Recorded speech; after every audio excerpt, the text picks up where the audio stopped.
se você quiser. Pode orar, Patrícia. Senhor, em nome de Jesus, Pai querido, nos colocamos, Senhor, em sua presença, meu Pai, neste momento reunidas, meu Pai, para juntas, meu Senhor, discutirmos algo, Senhor, que sem dúvida nenhuma, Senhor, poderá trazer um divisor de águas nas nossas mentes, meu Pai, no nosso entendimento acerca das coisas dessa vida. Nós sabemos, Senhor, que nada que o Senhor não esteja pode ser frutífero, e é por isso que nós convidamos o Senhor para fazer parte, meu Pai, deste momento conosco. Que o Senhor possa nos ajudar, meu Pai, a entender o que podemos fazer para que o teu reino e a tua justiça avance, que o Senhor possa nos fazer, meu Pai, entender profundamente os mistérios que cercam este assunto, e que o Senhor possa, meu Deus, se revelar a nós, nos ajudando, meu Pai, abrindo a nossa visão, entendimento, discernimento, meu Pai, e sobretudo dando condições para que nós possamos aplicar as verdades descobertas neste dia, na nossa vida prática, na nossa vida diária, influenciando, meu Pai, outras pessoas, mas nunca, Pai, jamais desassociado do verdadeiro propósito, que é a propagação do teu evangelho, da tua palavra, Senhor. Nós te glorificamos e te agradecemos pela vida de cada um, sobretudo, meu Deus, pela vida, né, da Bianca, que estará liderando, que o Senhor possa ajudá-la, conduzi-la através do teu Espírito, para que todos nós possamos nos achegar à verdade que o Senhor quer apresentar neste dia. Nós te honramos, adoramos, glorificamos, pelo nome do Senhor Jesus, fica conosco. Amém e graças a Deus. Amém. O microfone estava desligado, desculpa. Imagina. Eu preparei aqui alguns apontamentos que vão servir também como base de estudo. É basicamente como é que eu estudo. Uma das coisas que eu sempre analiso é todo mundo tem um motivo para falar sobre o que fala. Todo mundo tem uma história. E nós sempre temos que levar em consideração a cosmovisão das pessoas. Já falei sobre cosmovisão, acho que vocês já devem saber. Cosmovisão é a lente pela qual nós enxergamos o mundo. Então, primeira coisa que você tem que pensar, quem é Ana Campanholo? É sempre interessante que você trabalhe como uma fofoqueira, de fato, e pesquise toda a vida da pessoa. Por quê? Essa pessoa ela tem uma estrutura familiar, aqui, ó, que eu botei. Sobre cada autor que a gente lê, a gente tem que entender, procurar saber qual é a estrutura familiar. A estrutura familiar vai nos levar a perceber qual é a cosmovisão dessa pessoa e por que ela enxerga o mundo daquela forma. O item 3 é a motivação da escrita. Todo mundo tem um gatilho para iniciar um projeto, seja uma dificuldade ou seja uma alegria. Qual foi a motivação da escrita e como ela está hoje? Caso a gente leia algum autor que já faleceu, o que é que a gente vai pensar? Estrutura familiar, cosmovisão, motivação da escrita e como foi a vida dessa pessoa até a morte. Teve Nietzsche, por exemplo. Nietzsche é o filósofo que disse que Deus estava morto. O cara morreu como? Morreu louco. Morreu biruleibe das ideias. Então, é importante que você saiba porque as nossas ações, a Bíblia diz que nós devemos examinar as árvores pelos frutos. Então, o seu comportamento, o seu estilo de vida, ele revela o seu fruto. De Ana Campanholo, o que Ana Campanholo fala revela se ela é uma mulher conservadora, se ela não é, se ela vive com base sólida ao cristianismo, se ela realmente é uma antifeminista na prática ou se ela tem só um discurso bonitinho. Isso serve até para a gente analisar candidatos políticos. Então, assim, porque muita gente se elegeu usando o nome de Bolsonaro e depois foi um estelionato eleitoral, porque prometeram uma coisa e entregaram outra após as eleições. Então, para que a gente precisa ter essa perspicácia para identificarmos quem é quem. Daí, botei aqui, né, para replicar isso para todos os autores citados. Aí vamos começar com a observação. Cadê o livro, Bianca? Gente, onde eu enfiei meu livro? O livro sumiu. A gente tem que pesquisar, vou começar a analisar o sumário. O livro está aqui, gente. É mole. O sumário, como é que ela dividiu o sumário? Isso porque, às vezes, a gente quer consultar uma coisa rápida sobre o assunto, e esse sumário de Ana, ele é bem bonitinho. Eu estou com um livro sobre a história do conservadorismo. Eu achei horrível, porque a escrita do cara é muito ruim. Ele botou assim, conservadorismo no Brasil. Quando eu fui ler, estava escrito lá como foi a vida dele. E o capítulo acabou sem eu ver como foi o conservadorismo no Brasil. No final ele botou, o conservadorismo nasceu em tal ano. Então, assim, é uma escrita horrível. Isso serve também para a gente analisar bons autores. Ana Campanholo faz uma introdução bem densa. Não vou focar nessa introdução. Vou passar para o capítulo 1, que vai da página 35 até a página 72. Na página 35, ela já começa falando sobre o protofeminismo. E aqui eu vou dar uma dica de leitura, que é o livro Entendes o que Leis. Esse livro ele é muito usado nas igrejas, quer dizer, deveria ser mais usado. Porque ele é um livro que ensina sobre a diferença da exegese e da hermenêutica. O que é a exegese? Exegese é você ler a Bíblia do jeito que está escrito. As cartas de Paulo, por exemplo, não foram escritas para nós, foram escritas para aquele povo. Então, o que é que você faz? Uma leitura exegética, que é extrair o que está sendo dito, sem ficar supondo o que a pessoa quis dizer. Primeiro você lê o que está escrito, assim, preto no branco. E a partir da exegese, que é entender o que está escrito, você vai para a hermenêutica. O que é a hermenêutica?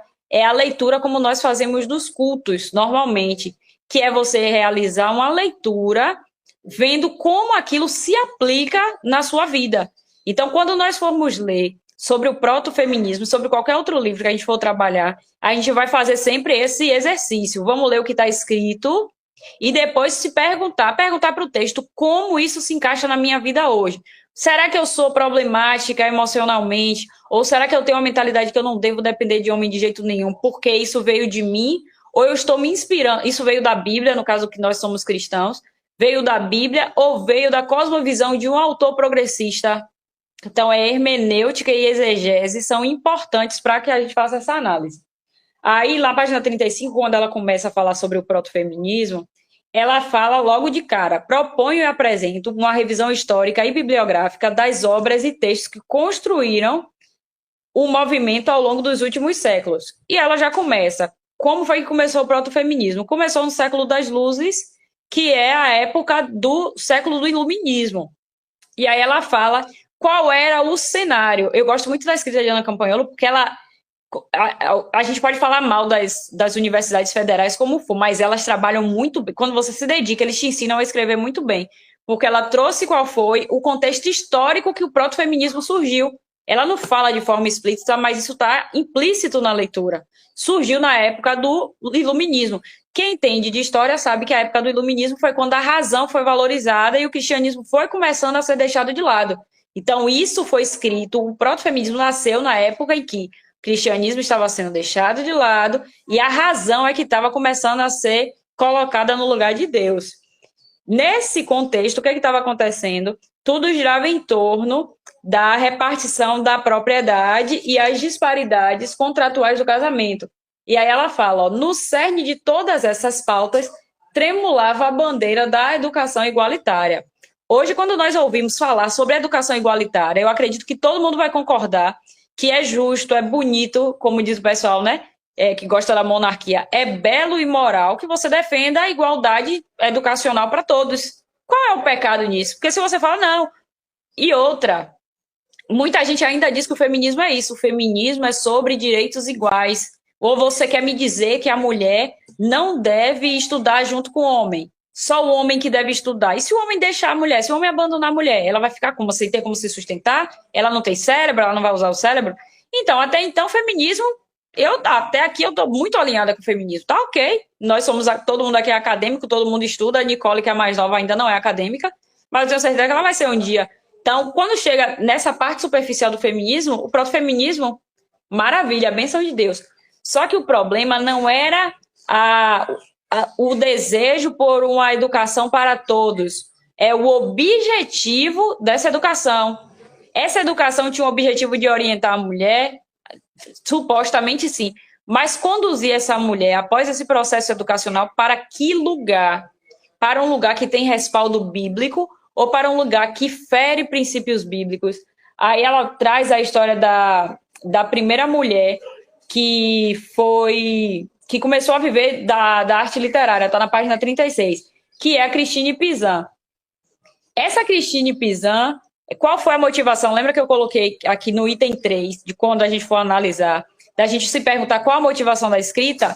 A motivação da escrita dessa mulher foi escrever um livro que fosse resposta à célebre obra do Santo Agostinho, Cidade de Deus. Ou seja, essa mulher queria fazer oposição ao livro Cidade de Deus. No mínimo, a gente tem que ter discernimento para ir no Google e falar assim: esse livro falava de quê? Porque não é porque o nome do livro é Cidade de Deus que o livro é bíblico. Ele podia ser um livro satânico, podia ser do deus Baal. Então, mas quando você vê essa obra, viu que Cidade de Deus é um livro que os cristãos geralmente usam, mesmo que os cristãos sejam protestantes, eles se respaldam nesse livro. Se essa mulher surgiu querendo defender a educação, fazendo oposição ao livro bíblico, você já tem que ficar com sua antena ligada. Não é uma mulher inocente, ela está conscientemente fazendo oposição a uma figura importante para o cristianismo. Pode falar, Patrícia. Esse livro, você já degustou esse livro? Não. Você conhece esse livro? Tá. Não, mas tá. Eu ouço falar muito bem dele. Sim. Obrigada. Aí ela fala, né? Depois eles vão trazendo outras autoras e fala que a mulher tratou essa Mary de Gournay, isso ainda na página 36, fala que ela tratou a educação como uma forma de libertar as mulheres da dependência masculina. Mas Deus criou a mulher para ser independente da figura masculina, sim ou não? São perguntas que a gente precisa fazer para o texto. O fato é, qual é a exegese aqui? Criou para fazer oposição à dependência da mulher à figura masculina. Qual é a hermenêutica? Biblicamente é isso que Deus tem para mim? Isso se aplica à minha vida hoje? Está certo? Eu posso aplicar esses princípios? Sim ou não? São perguntas, exegese e hermenêutica, sempre. A gente sempre tem que fazer perguntas para o texto e ver como eles se aplicam a nós. E aí ela vai desenvolvendo.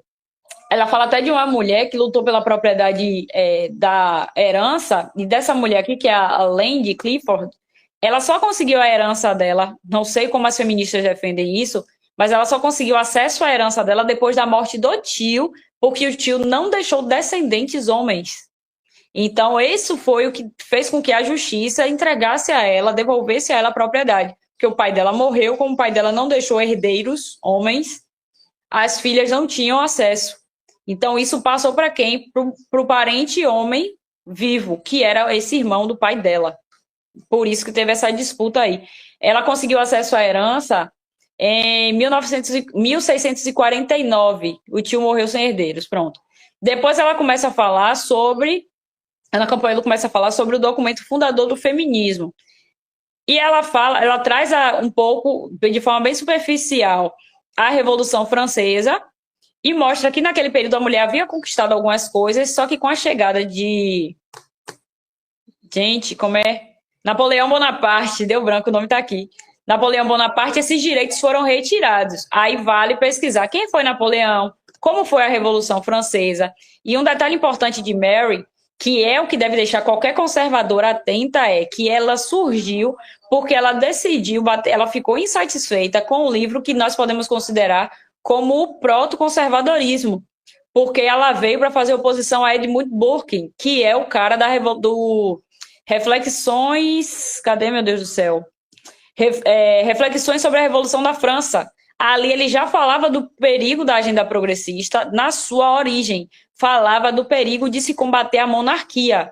Esse livro, se vocês quiserem comprar, ele tem... Você acha ele barato em sebo, mas aí seria livro usado. Então, Mary, ela era inimiga da monarquia. Ela fazia oposição à monarquia. E o que é que a gente precisa saber desse período? A monarquia só foi atacada pelos progressistas, dentre muitas motivações, porque a monarquia era o braço armado que protegia a igreja.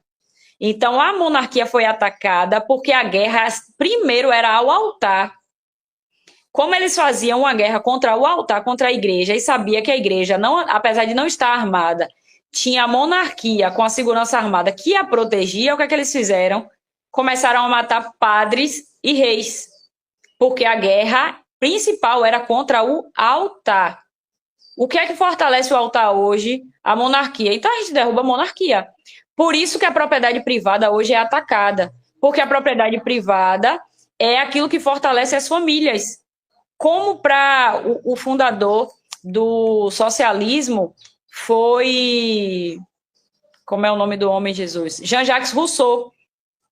Como Jean-Jacques Rousseau acredita que as desigualdades do mundo vieram por causa da origem da propriedade privada, E supostamente ele quer eliminar as desigualdades do mundo. O que é que se faz? Elimina-se a propriedade privada, que por tabela as desigualdades do mundo serão eliminadas. Satânico. A Bíblia não dá nenhum tipo de respaldo a isso, nem quando o povo de Deus foi levado em cativeiro para a Babilônia, Deus respaldou a abolição da propriedade privada e a não geração de filhos, porque ainda tem esse detalhe.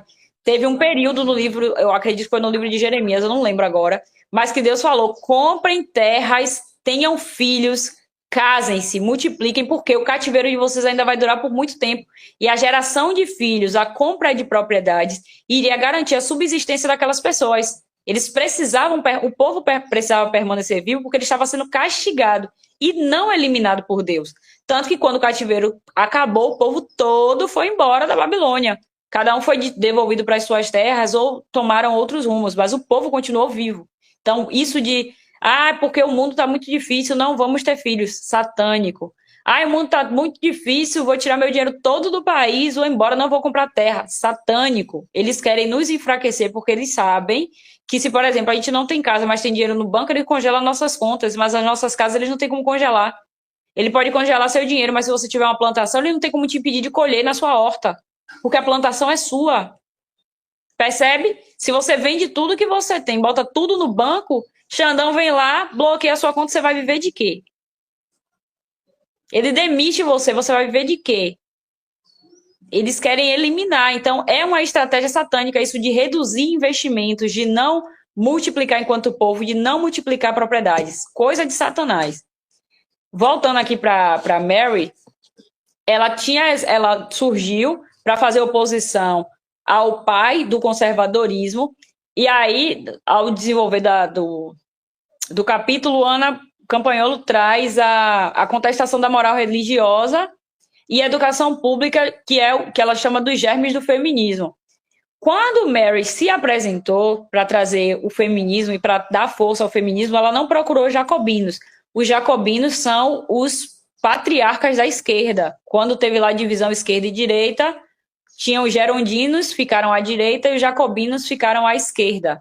Foram eles, inclusive, que mataram a parceira, a que seria também a mãe do proto-feminismo, se não tivesse sido guilhotinada, porque é assim que a esquerda faz, né? Não gostei de você, lhe matam. A direita não. Não gostei de você, te respeito, te tolero. Aí a esquerda vem e mata a gente. É muito bonitinho o que a gente faz, né? De se entregar à morte. É lindo demais. Aí ela fala, o objetivo dela, ao trazer a educação feminina, foi formar a mulher mais virtuosa. Quem é que vai fazer oposição à formação de uma mulher mais virtuosa? Qual marido que vai fazer oposição a isso? Não é uma fofa essa mulher? Que mulher fofa, gente. Então, quando você vai analisando os detalhes, que você percebe a sujeira, mas todo mundo que se apresenta com uma boa proposta. A esquerda não é apresentada como vilão. Ela não diz que ela vai roubar seus bens, ela diz que ela vai dar comida ao faminto. E o que é que geralmente eles falam quando eles querem atacar, por exemplo, a propriedade privada? Vamos falar do MST. Porque é um absurdo terras improdutivas, o cara está acumulando uma terra que ele não produz nada. Vamos invadir. Porque é errado eu que não tenho nada. Se eu tivesse essa terra, eu usaria, eu ia plantar, eu teria como sobreviver. Mas um cara que tem não usa, desperdício. Como nós somos contra o desperdício, vamos invadir a sua terra. Eles não vendem dizendo, eles não invadem a terra dizendo que vão lotear e vender, que é o que a maioria faz. E depois passam para a próxima terra. Eles dizem que vão plantar. E quem vai atrás deles, de fato, tem interesse em plantar nessa terra. Tem interesse em viver dessa terra. O que eles não sabem é que o MST vai podar essas pessoas, tirá-las dessa terra, mantê-las em situação de miséria para que as pessoas consigam doar recursos. Porque você não vai doar recursos para quem está aparentemente bem. Você vai doar recursos se a pessoa tiver aparência miserável. Então, perceba a estratégia. A esquerda não é ruim, porque ela quer combater as desigualdades. Você que é errado em querer combater quem combate as desigualdades. O vilão é você. Por isso que a direita que é a vilã da história toda. Que a esquerda é nobre, a atitude é nobre, a boa vontade, tudo isso. Daí ela fala, como pode se esperar de uma mulher que ela colabore se nem ao menos ela sabe o porquê ser virtuosa? Ó, que romântica. Depois elas falam, se as crianças têm que ser educadas para entender o verdadeiro princípio do patriotismo, suas mães devem ser patriotas. É a primeira frase que está escrita lá na página 39. Quem vai discordar de um negócio desse? Não, vamos educar as mulheres para que elas tenham... Não basta ser virtuosa, é necessário saber o porquê de ser virtuosa. Gente, eu pregaria isso aqui fácil demais. Acho que qualquer um aqui ia pregar isso. Não basta ser patriota. Não é a mãe que é responsável pela educação dos filhos, então a gente tem que educar as mães, porque mães educadas educam bem as crianças. Olha que fofa. Fala, Nicole.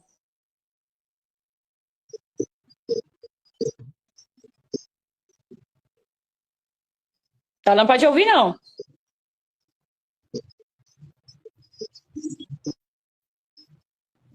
Desliga e liga de novo, se for o caso, pô. Rapaz, quando eu li isso aqui, eu falei, meu Deus, eu ia ser tão Mary na minha vida. Acho que todo mundo aqui ia ser, né? Não tem como não ser, não. Nicole saiu, ela vai voltar.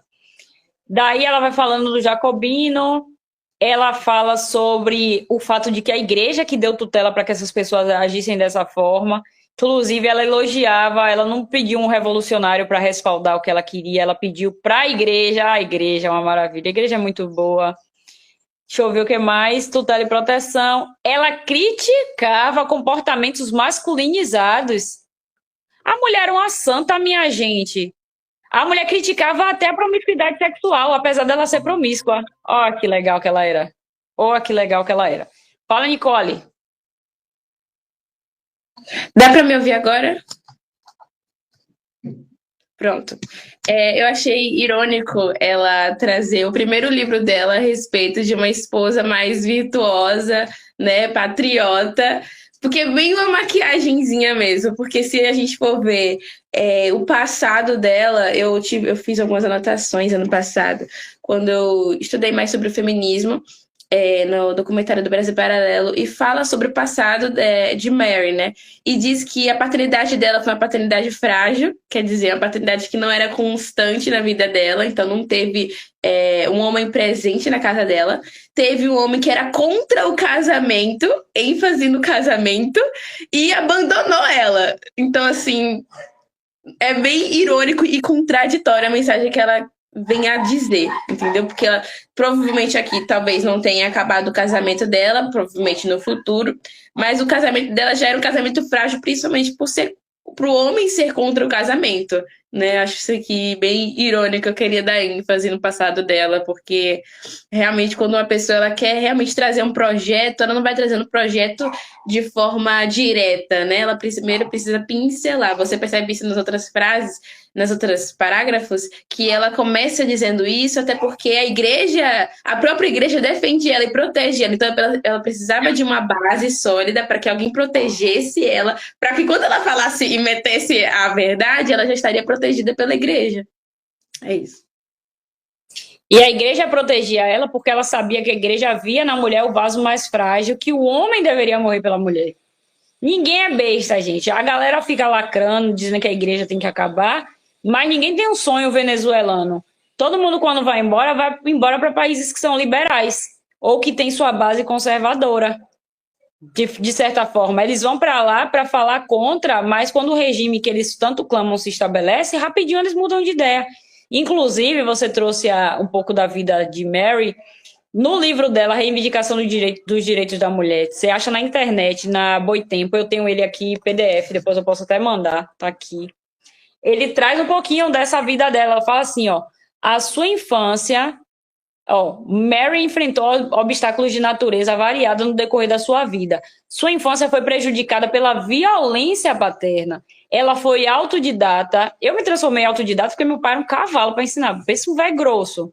Peguei ódio, eu falei, nunca mais vou depender de homem nenhum, virei autodidata. Obrigado, painho. Podia ser diferente, né? Mas foi desse jeito que eu fiquei autodidata. Foi autodidata, enfrentou limites sociais do seu tempo para conseguir conquistar a autonomia financeira e sofreu preconceitos moralistas a respeito da sua vida sexual e afetiva. Eu vou falar um pouquinho mais na frente sobre a vida sexual e afetiva dela. Mas observe que a dor dessa mulher, lembra que eu falei de pesquisar a biografia dos escritores, porque todo mundo tem uma razão para defender o que defende? Imagine para essa mulher que viu o pai bater na mãe, como soava a frase que a mulher tinha que ser submissa ao marido. Impossível que ela aceite. O problema é que hoje no Brasil é muito comum que as mulheres sofram de violência doméstica. Por isso que para elas o feminismo é uma verdade. Porque ele consegue se conectar com a dor dela. É mais inadmissível ser submissa a um cara se tudo que ela tem de visão masculina são homens violentos.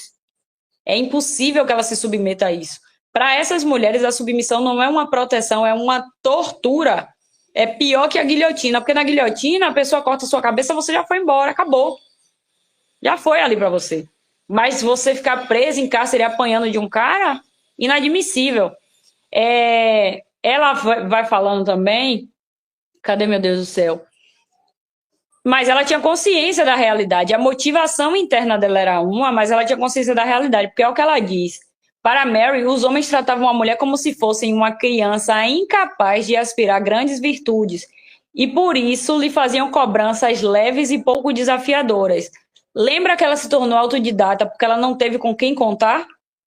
Então, quando ela via uma mulher privilegiada, ela achava aquilo um absurdo, porque se eu sofri, outras pessoas também deveriam ser desafiadas como eu fui. No final das contas, uma criança ferida que queria replicar nos outros a sua própria ferida. Não, os homens têm que exigir das mulheres. Eu querendo ser do lar, rapaz, ter vida de dondoca, fazer bolo, assistir sessão da tarde, e a mulher brigando porque um cara quer bancar a gente. Não quero, eu não sou Mary, gente, eu não sou Mary. Patrícia tá aí, eu também. Aí ela vai falando, e por causa disso, a feminilidade para ela, apesar dela não falar isso de forma explícita, ela diz que isso demonstrava inferioridade intelectual. Ela diz aqui, ó, segundo a autora, essa inferioridade intelectual em relação aos homens fazia com que o corpo feminino e a sua beleza fossem os únicos atrativos da mulher. E daí, se o cara só me achar bonita? Eu quero que ele me banque. Tô brincando, eu sou nerd, eu gosto de inteligência. Mas assim, você percebe que a crítica dela mais parece hoje com uma crítica de uma mulher ferida e recalcada. Porque talvez a beleza da mãe dela não é dita nas obras, talvez a mãe dela fosse bonita e não fosse valorizada por isso, ou talvez o pai dissesse para a mãe dela, você só é bonita, mas você não presta para nada. Talvez a mãe dela tivesse permanecido presa ao casamento, porque naquela época o divórcio não era aprovado e a base era bíblica para manter a mulher apanhando em casa, infelizmente. E a gente vê isso em muitas igrejas até hoje, né? A pessoa apanha em casa, aí vai pro pastor, o pastor diz que é pra mulher orar, não é pra mulher dar queixa. Você ora com boletim de ocorrência na mão. De preferência uma pistola também, porque se ele voltar, você já resolve logo. Porque, né? Antes de sua mãe chorar, que seja dele. Ele não quer ter paz, você não quer paz também, você dá paz a ele, talvez não, mas a sua você já garante. Aí ela vai falando que não há quem possa argumentar que os cristãos incentivassem mais a busca pela beleza do que pela virtude, mas ela sempre acusava os homens disso. O que mais que tem aqui? Que não significa... Tá, isso aqui já foi, a gente já falou. Depois ela vem para outro tópico, que é o perfil das mulheres dos 700, que foram as privilegiadas e não oprimidas. Ana Campanhola, ela cita o livro Sexo Privilegiado, que eu comprei, tá chegando. Fé, Jesus, a capa é linda desse livro. Sou apaixonada na capa desse livro. Ele fala dos cenários em que as mulheres estavam ou não incluídas. Que cenários eram esses? Cenários que eram mais violentos, que eram mais agressivos, que eram mais perigosos, eram cenários que contavam com presença de poucas mulheres. Por quê? Porque as mulheres eram poupadas de conviver naqueles ambientes. Já homens viviam ali porque o homem é guerreiro, o homem tem como se defender, o homem vivia ele tem a inclinação em viver em constante estado de alerta. Nicole, você levantou a mão ou esqueceu de baixar? Você levantou ou fale, mulher? Não tinha visto, não. Voltando àquela frase, desculpa, eu queria voltar um pouco daquele parágrafo que você trouxe. Segundo a autora, essa inferioridade intelectual em relação aos homens fazia com que o corpo feminino e sua beleza fossem os únicos atrativos da mulher. A centralidade desses atrativos, por sua vez, prejudica toda a humanidade na medida que dificulta a vivência da castidade. Embora ela seja uma feminista, eu devo concordar com ela, porque realmente na época existia uma idolatria com relação ao corpo feminino e isso prejudicava muito a vida cristã da época, tanto que nos outros parágrafos ela mesma fala que a vida cristã meio que dificultava, principalmente por causa da castidade dos homens aqui. Não há quem possa argumentar que os cristãos incentivassem mais a busca pela beleza do que pela virtude. O que de fato era verdade. Tipo assim, as pessoas estavam mais... como eu posso dizer? evitando mais a castidade, então evitando os padrões bíblicos, embora ela fosse uma mulher feminista, pelo menos ela tinha pelo menos um pouco de princípios bíblicos. Mas mesmo assim, eu queria ressaltar que, de fato, existia uma idolatria com relação ao corpo da mulher, aumentava o nível de imoralidade sexual, e ela não aceitava, o que também é irônico, porque pela primeira feminista, ser contra a revolução sexual é engraçado isso, né? Porque a primeira feminista ser contra a mulher, ela ou o homem trair ou ter várias pessoas, entendeu? É algo bem controverso com os dias de hoje. Então, eu queria ressaltar essa defesa dela pela castidade e mais para na frente, que a Ana Capoeira vai falar, senão ela já falou aqui, sobre o casamento monogâmico, acho que só lá na frente, que é uma das pautas que ela também defende e que hoje em dia é refutado.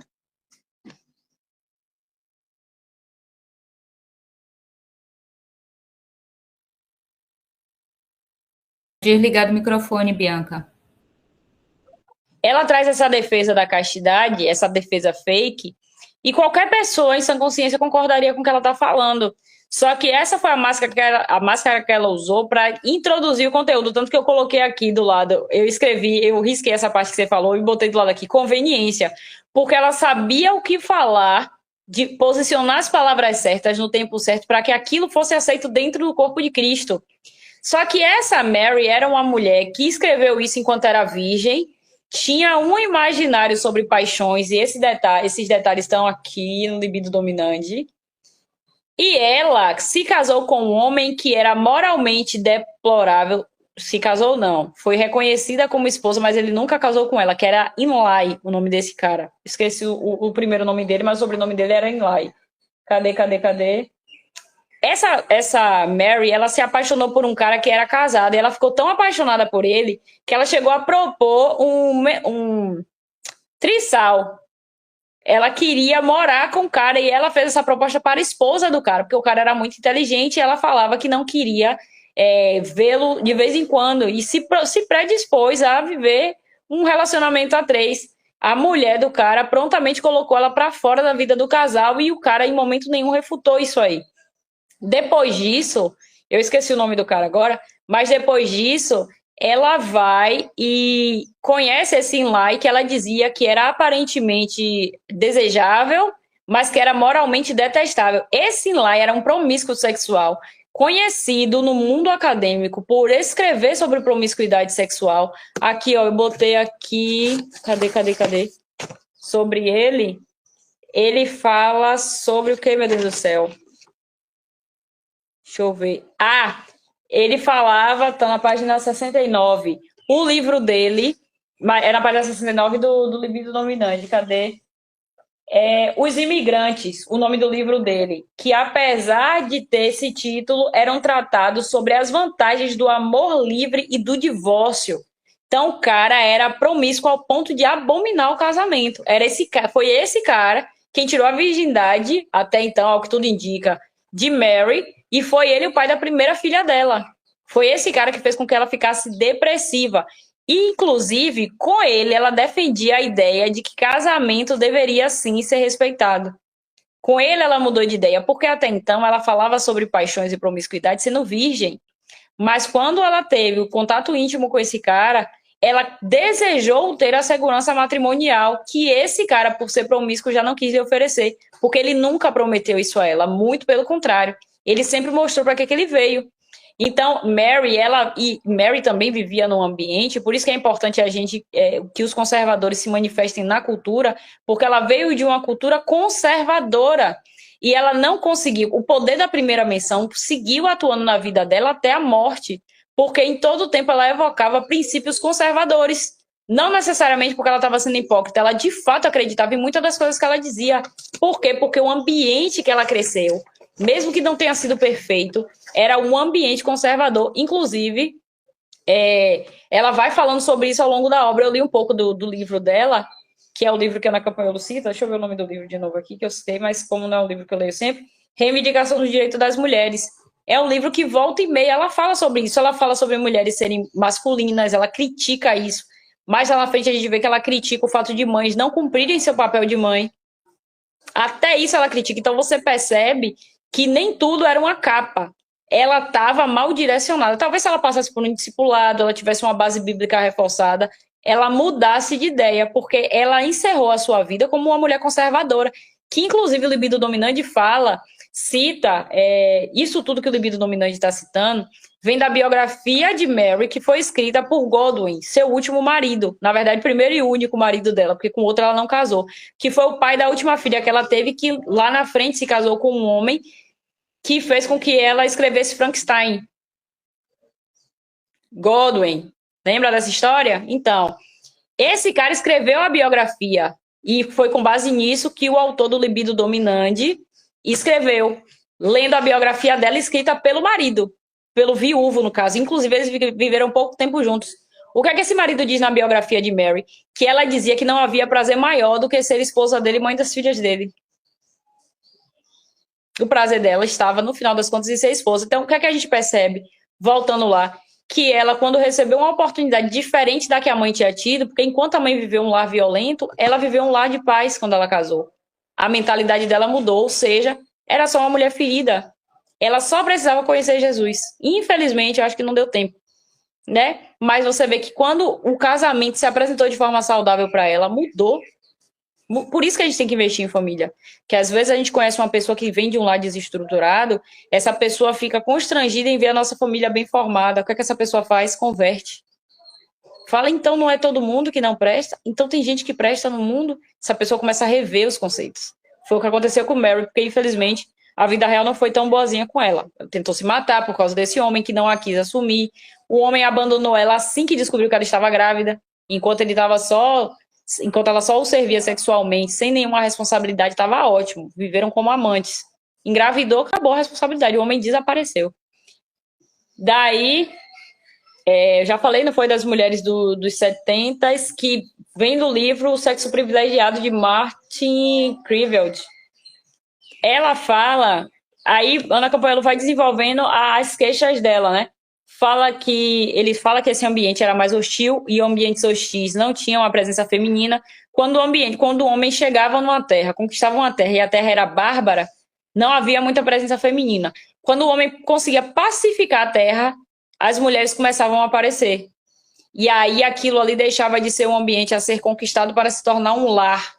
Aí aquela região ali passava a ter características favoráveis para a formação de famílias. Porque a presença da mulher, a presença do homem vem e pacifica, e a da mulher chega dando harmonia. Ao longo do livro você vai percebendo isso aí. A capacidade de harmonizar tudo. Você vê que cada um tem sua função. Inclusive essa masculinidade, essa agressividade masculina, a Ana Campanello fala sempre isso. Gente, é uma bênção. Deus fez o homem para ser bruto mesmo. Porque se o homem for frouxo, ele não conquista. E isso é muito bom.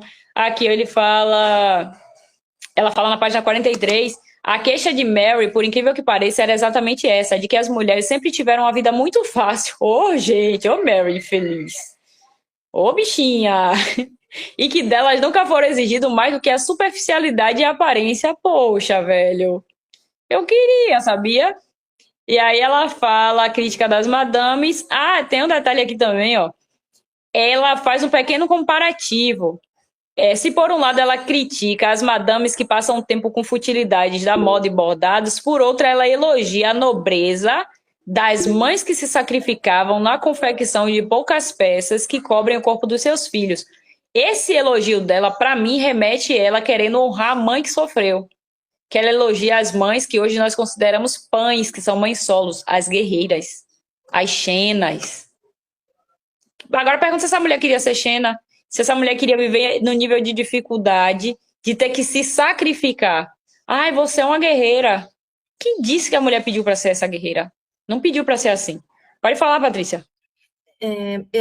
Eu gostaria assim, de saber se nesse momento que surgiu esse aspecto das mulheres hoje feministas não se cuidarem, não valorizarem a aparência, se é para contrapor esse aspecto da superficialidade e da aparência que é colocada aqui nessa base. Por exemplo, olha essa fala da Mary.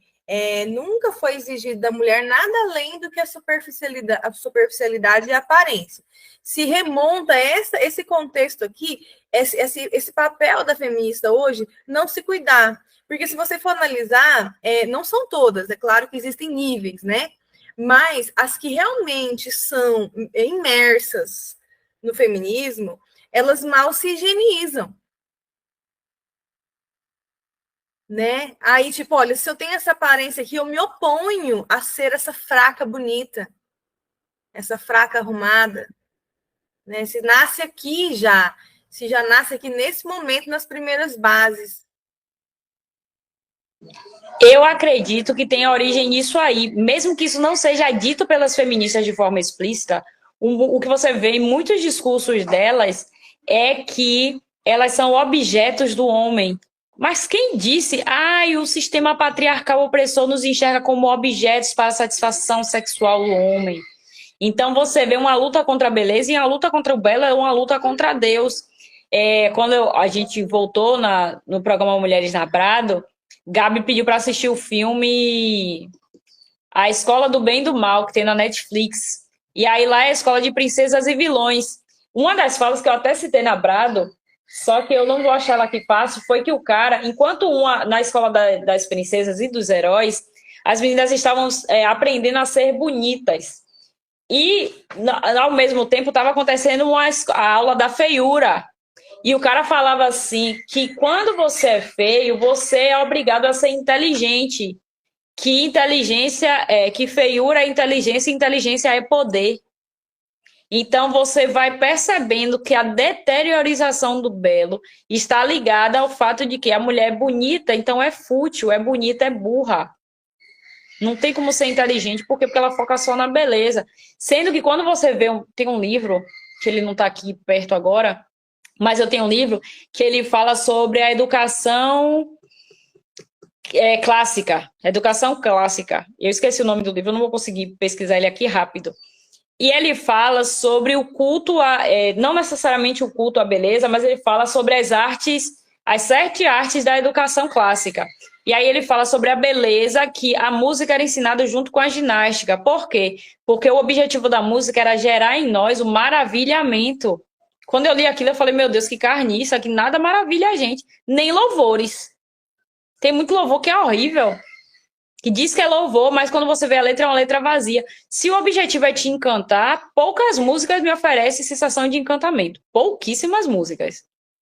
E quando o que é que te encanta? Contemplar o belo. E o que é mais belo que Jesus? Você vê que quando você está muito submerso à Bíblia, você começa a enxergar as coisas de forma diferente, você começa a se valorizar, você começa a se amar. Por quê? Porque você está contemplando o amor. E esse livro, quando ele fala sobre a música ter o objetivo de gerar o maravilhamento, ele fala que música e ginástica eram ensinados juntos. Por quê? Porque a ginástica não tem só finalidade estética, ela tem a finalidade de você conhecer os limites do seu corpo. Quando você faz uma atividade física, você sabe até onde você suporta, quanto de carga você suporta. E ali você começa... É automático. Se você treina de verdade numa academia, você muda a sua alimentação. Você não muda no primeiro dia, mas você fala assim, nossa... tô treinando, não tô vendo o resultado, eu quero ver o resultado, eu acho que eu vou mudar a minha alimentação. O autocuidado, ele vai sendo derramado assim, ó. É muito automático. E isso é poder, porque isso reflete Cristo. O belo não é relativo. Só que Mary, eu acredito, não sei como era a estética da mãe dela e também não sei como era a estética dela, mas parece que a mulher ser bem preservada, eu acredito que ela fala da mulher, da beleza, porque a mulher tinha tempo de se cuidar. E talvez a mãe dela não tivesse, porque apanhava do pai. Não dá para ter certeza, mas pelo contexto de vida sofrido que ela teve, parece que ela remete a isso aqui. Nossa, ela é muito bonitinha, tem tempo de se cuidar. Tanto que ela valoriza as guerreiras, que se sacrificam na confecção de poucas peças que cobrem os filhos, que é na página 43, no final da página 43. Então, e aí ela fala ainda, ó, é a divisão sexual esbarrando em uma outra realidade muito sólida, a econômica. O homem tinha um poder aquisitivo, por isso esse desespero pela igualdade. Porque provavelmente a mãe ficou presa. Como muitas mulheres hoje não ficam presas a lares abusivos porque o marido é o provedor, eu não posso dar queixa dele porque ele que sustenta a casa. Muitas mulheres deixam de dar queixa por causa disso. Às vezes dão queixa, retiram a queixa. Tanto que foi criada, acho que uma lei, não sei, que proíbe a mulher de retirar a queixa. Ela não consegue mais retirar, porque a mulher dava queixa e tirava, não é isso? Porque a mulher fala assim, eu vou viver de quê? Aí ele me bate, mas ele que banca a casa. Eu vou apanhar, mas meu filho vai comer. Eu já trabalhei com uma mulher que era exatamente assim, que ela passava muita dificuldade quando o homem saía de casa. O cara não dava nada a ela e as filhas. E a mulher ganhava muito pouco no telemarketing. Telemarketing. Aí ela voltava pro cara, o cara quebrava no pau, mas ela alimentava as filhas. O que é que a mãe não faz pelo filho, né? Amor de mãe é uma coisa fora do normal. Aí ela vai falando, né, sobre mulheres proletárias que trabalham duramente, incansavelmente, mas que desejariam ter a vida da mulher burguesa. E aí ela fala sobre as mulheres quererem ingressar no mercado de trabalho, mas ninguém para trabalhar com as guerreiras sofridas, sempre posições que exigissem pouco esforço e que deixasse ela só se sentindo útil de alguma forma, mas não de maneira que ela precisasse sobreviver daquilo. É uma coisa que a gente sempre fala quando o pessoal fala de se a mulher pode ou não pode trabalhar de acordo com a Bíblia. A mulher pode, ela não deve ser obrigada a trabalhar, mas ela pode, porque o ideal é que o marido seja o provedor. Então, a mulher burguesa daquela época queriam trabalhar para trabalhar, só. Não ser obrigada a. Isso aí já não era coisa de quem era burguesa. Deixa eu ver. E aí, Simone de Beauvoir, ó, que fala sobre as mulheres casadas, ela faz a comparação, isso já na página 44, que Simone de Beauvoir, no livro Segundo Sexo, é isso, Bianca? Compara mulheres casadas a escravos negros do tráfico. Só que Simone de Beauvoir, ela veio depois de Marx e Engels, certo? Porque ela bebe das fontes do socialismo e do comunismo. Quando Simone falou isso, ela falou inspirada, mesmo que ela não cite de forma direta, no livro A Origem da Família, da Propriedade Privada e do Estado. Pode não ter sido exatamente nesse livro, mas esse livro é um dos livros de Marx e Engels que cita que a mulher é propriedade do homem. Aí a gente volta lá para a exegese e para a hermenêutica. Esse livro diz isso, exegese. Marx e Engels acreditam, ou acreditavam, que já morreram, que a mulher era a propriedade do homem. Exegese, é isso que o texto diz. Hermenêutica. Isso se aplica na minha vida, Deus me fez para ser propriedade do homem, é isso que Deus diz ao meu respeito, porque a nossa identidade está formada em Cristo. Não, então Marx e Engels, eu vou permanecer só na exegese, ó, ele diz isso, mas isso não se aplica a mim. Vai ser um conhecimento histórico, teórico, mas prático não. A gente não pode moldar a visão do nosso relacionamento, do nosso casamento, nossa relação com os nossos pais, como se isso fosse verdade. Por quê? Porque a verdade para nós cristãos é a Bíblia. Passou da Bíblia, esqueça, tá errado. Aí, gente, eu tô na página 45 ainda, mas vai dar certo. Eu vou acelerar aqui. Ela vai falando, cadê? Casamento, estratégia de opressão ocidental, que é a parte que ela diz que o casamento tantas vezes difamado pelo movimento feminista, era muitas vezes o meio pelo qual as mulheres conseguiam conforto e proteção. E ela diz, isso aqui, ó, da mulher conseguir conforto e proteção, é reconhecida até por uma feminista, não sei das outras, mas essa é Gerda Lerner, ela fala do livro A Origem do Patriarcado. Ela explica lá, inclusive, o significado da palavra matrimônio. Pesquisa o significado da palavra matrimônio, que é basicamente a garantia da mulher ter um lar, dela ter segurança para gerar filhos e ser uma mãe de família. Por isso que o nome do casamento é matrimônio, porque o objetivo não é favorecer o homem, é proteger a mulher e a formação da prole. E patrimônio, geração de riqueza, porque patri, responsabilidade do homem ser provedor. Patrimônio ligado ao homem, matrimônio, proteção da mulher. Nas duas possibilidades, o homem é que se ferra. Que bom que é ele, não somos nós. Que bom, obrigada, Jesus. O senhor é muito fofo. Eu podia agora estar trabalhando na rua, mas tô aqui, ó, de dondó. Obrigada, meu Deus. Aí ela vai falando que poucas virtudes, além da beleza e certo refinamento, que tornava as mulheres medíocres, desinteressantes para qualquer temática mais profunda.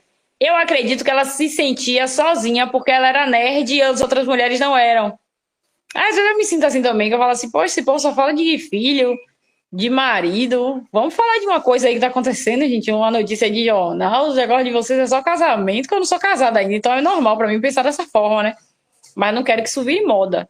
Eu sou nerd, velho. Eu gosto de conversar coisa de nerd. Eu vou fazer o quê? Quando eu tiver filhos, eu mudo minha conversa.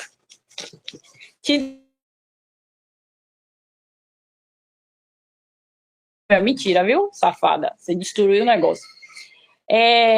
Cadê? A autora defende que a dificuldade é necessidade. Aqui uma outra coisa. Eu já tô aqui nesse assunto, não vou me aprofundar aqui. A autora, no caso Mary, na página 46, defende que a dificuldade e a necessidade, quando são encorajadoras, motivam o desenvolvimento de inovações. Se a feminista fosse feminista de verdade, não tinha que estar conquistando nada, porque a conquista não te faz desenvolver inovações. Porque não é isso que ela está falando aqui, que a dificuldade e a necessidade motivam o desenvolvimento de inovações. Não pode dar privilégio nenhum a feminista mais, acabou. Por quê? Porque a gente é mal? Não, a gente é bonzinho, a gente quer seguir o que Mary disse, a gente quer motivar as inovações. Inovem, feminista, vamos dificultar bastante a vida de vocês deixarem de ser besta. Cadê, meu Deus? Aí ela botou aqui que para que as mulheres pudessem demonstrar o melhor de si mesmas, Mary acreditava que era necessário que delas fosse exigido o mesmo que se exigia aos homens. Ô, mulher maldita, velho. Que bicha maluca. Jesus amado.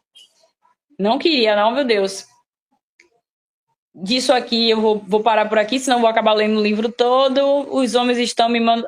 outra coisa que ela fala. Os homens estão mimando tanto essas mulheres que elas não têm interesse nenhum pelos filósofos iluministas ou pelo exercício da razão. Tornaram-se fúteis. E até amantes andam por arrumar. Até a mulher arrumar amante, a mulher tá achando ruim. É muita moleza para essas dondocas. A bicha era recalcada demais, viu, velho? Fala, Nicole.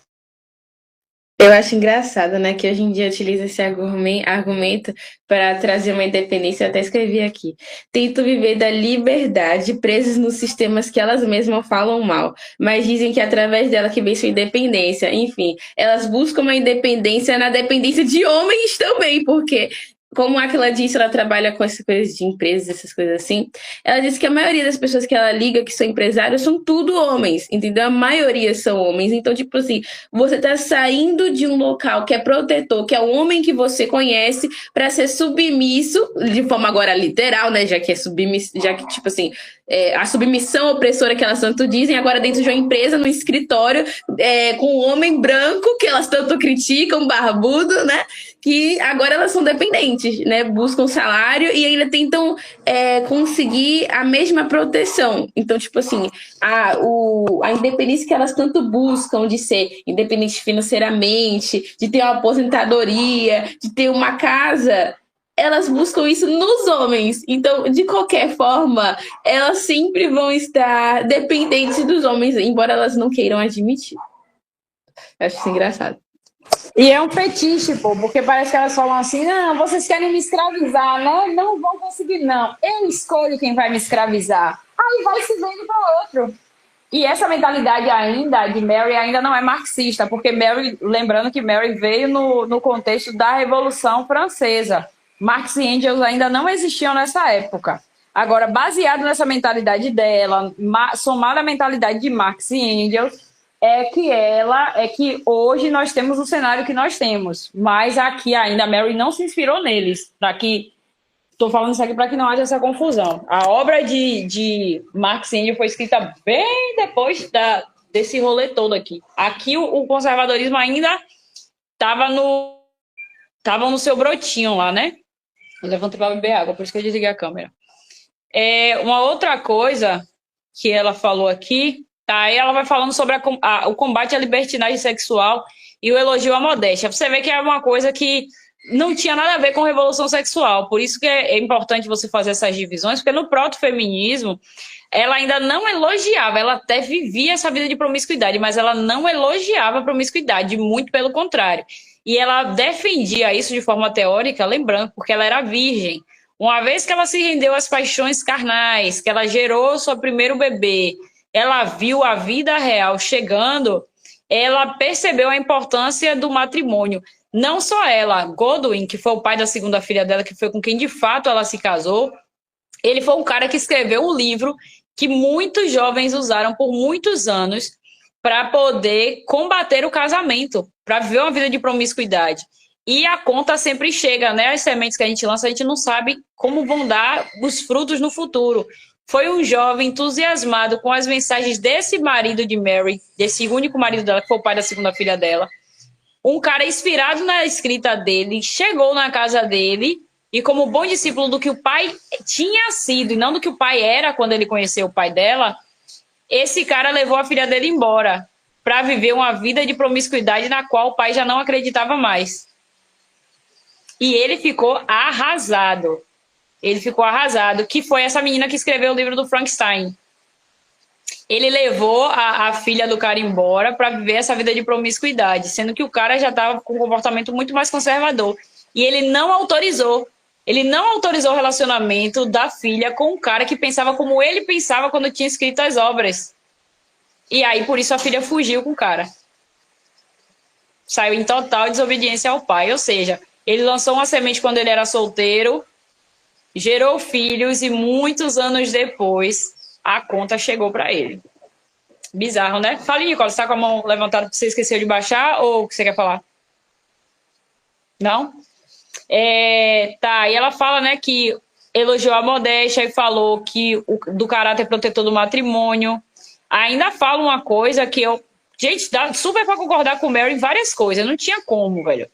A mulher que permanece fiel ao pai dos seus filhos exige respeito e não deve ser tratada como uma prostituta. Quem vai discordar disso aqui? Embora eu concorde prontamente que, se é necessário que o homem e a mulher vivam juntos para criar os filhos, a natureza nunca pretendeu que o homem tivesse mais do que uma esposa. Uma mulher, a mãe do proto-feminismo, defendia o relacionamento monogâmico. O Nicole chegou a citar isso, não foi, Nicole? E lembrando, escreveu isso quando era virgem, casou, viveu uma vida de promiscuidade. Depois que ela casou, de fato, ela teve que viver na prática. Inclusive, o casamento de Mary colocou em xeque a reputação tanto dela quanto de Godwin, porque as pessoas acreditavam e seguiam ele por causa do discurso dele anti-casamento. Quando ele casou, ele teve que justificar o porquê que ele estava casando com ela e perdeu o respeito da galera que ele tinha conquistado. Por quê? Porque ele conquistou as pessoas sendo promíscuo. Um combatente da família.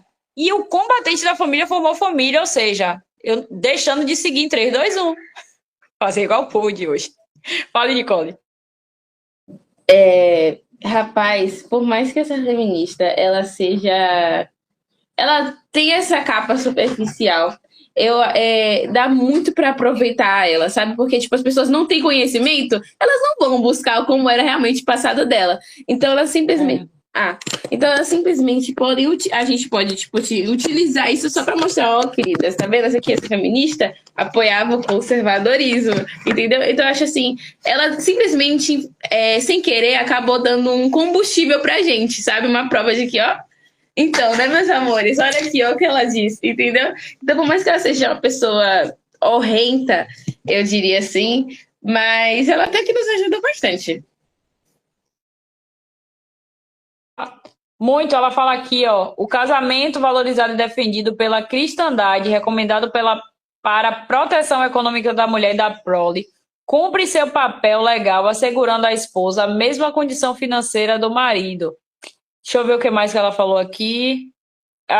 Aqui Ana Campoelo fala na página 48 sobre o casamento de Mary, mas ela fala de forma bem superficial. Esse cara, William Godwin, ele é um dos precursores do anarquismo. O anarquismo é tipo assim, cada um faz o que quer quando quer.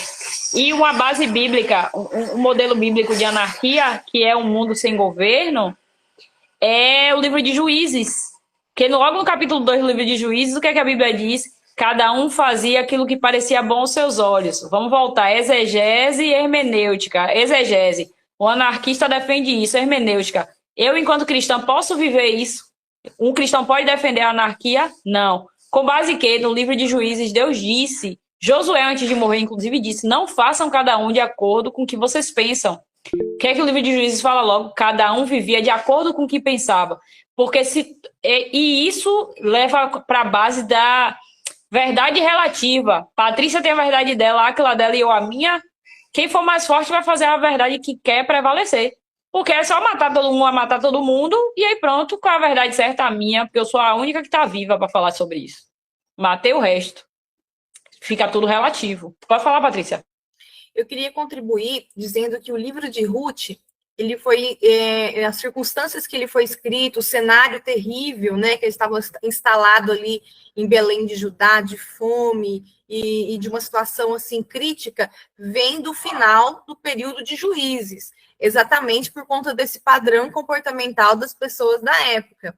Então ali a história passa de fome, que era o juízo de Deus para aquela nação, no momento que se inicia o livro de Ruth, né? Que entra a história de Elimeleque, de Noemi, que vai para as terras, para os campos de Moabe, né? Buscando ali sobrevivência. Lembrando que Belém de Judá era conhecido como a cidade do pão, por conta das questões sempre de terem muitos alimentos e provisão.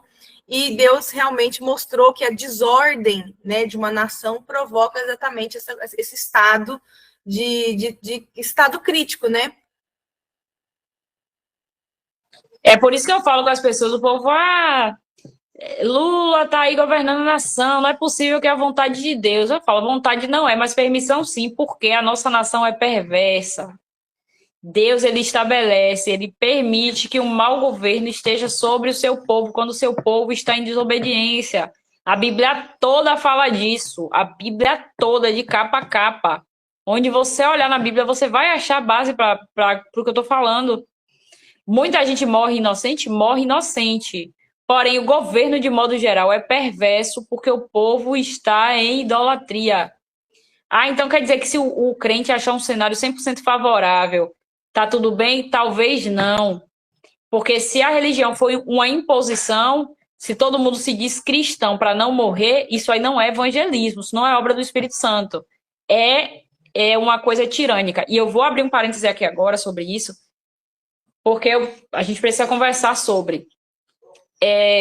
A Universal fez há poucos dias uma parceria aqui na Bahia com o presidente Lula, né, no projeto Nova Canaã. O governador do estado, Jerônimo Rodrigues, está oficialmente em aliança com a Igreja Universal do Reino de Deus. O que é que chamou minha atenção? Eu nem falei isso nos stories ontem. Existe um projeto do PT desde 2018, 19, eu acredito, em que o PT, um dos caras do PT lá de Maringá, se não me falha a memória, vou pesquisar, se você pesquisar a Igreja do PT, você acha. Esse cara é um dos assessores do PT, é um candidato do PT, não me lembro agora, estava criando um projeto para que o PT tivesse uma igreja do PT para aproximar Lula dos evangélicos. O que é que tem que chamar a atenção? O que é que você tem que estar atento? Tem um livro chamado O Homem do Céu. Esse livro fala de como funciona a igreja estatal. Na igreja estatal, por exemplo, Patrícia está na igreja dela, existe a Assembleia de Deus, existe a Batista Caminho das Árvores.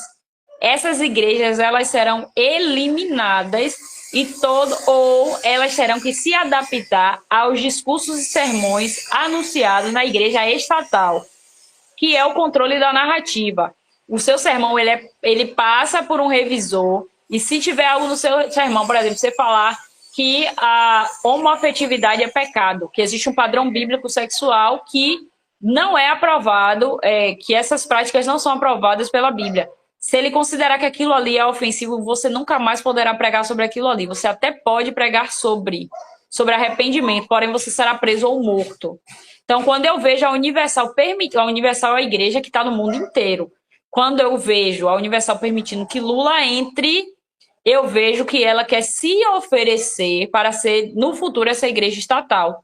Talvez a nossa geração não veja, mas a de Nicole vai ver. Então, nós temos... As sementes que estão sendo lançadas agora são sementes seríssimas.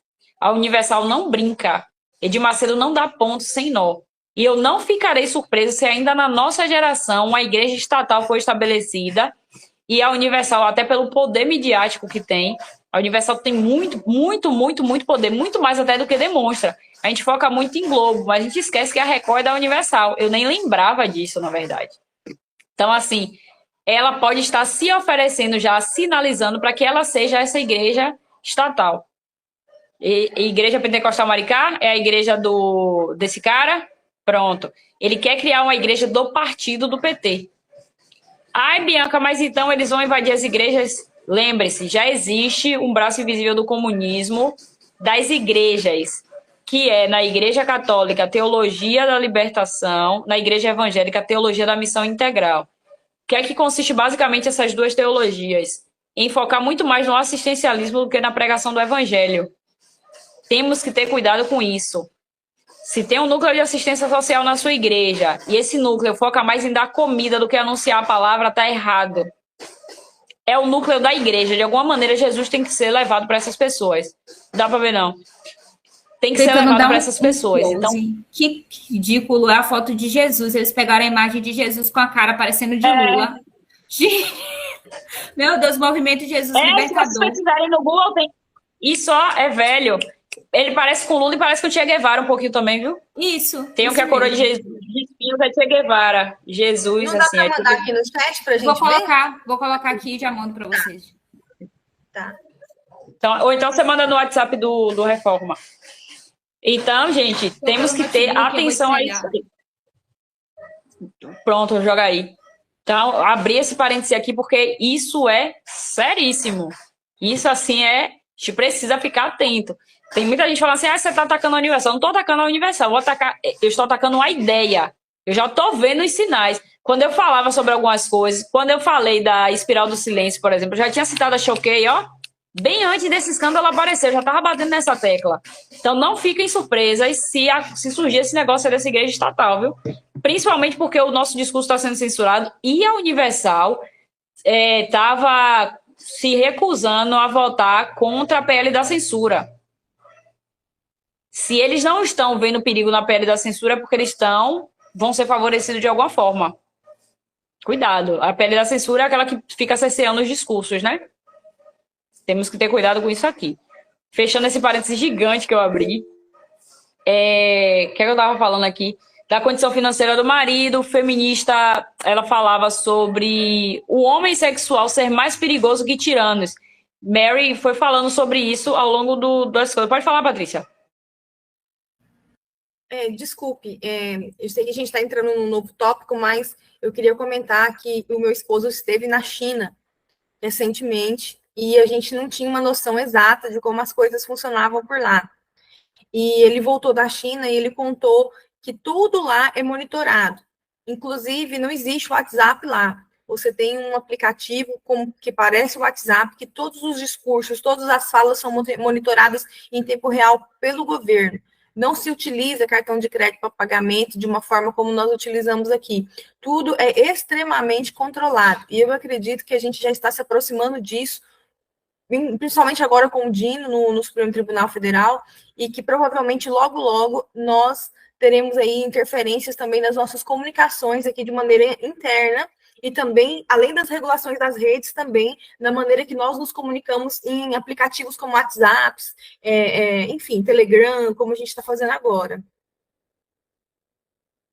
A guerra dessa galera com o Telegram, inclusive. Por isso que eu quis colocar o grupo do Reforma no Telegram, porque o Telegram não cede. O WhatsApp eles pegam, eles olham tudo. O WhatsApp entrega todos os seus dados, mas o Telegram não entrega. Enquanto existe Telegram no Brasil. Porque Dino vai dar um jeito de tirar. Vai tirar, gente. Dino, assim, ele é o cara que ele não mede esforços. Eu considero ele infinitamente pior que Xandão. Não tem comparação. Dino, ele é um cara, assim, ele parece um megalomaníaco. O homem ele é fora do normal. E pior, ele recita a Bíblia. É o mais bizarro. Ele recita a Bíblia como se fosse o próprio Deus falando. É uma coisa assim... Quando eu ouço o Dino, eu fico, Deus, sério, não é possível, velho. Isso não pode ser verdade que eu tô ouvindo isso aqui. Aí, ó, cadê?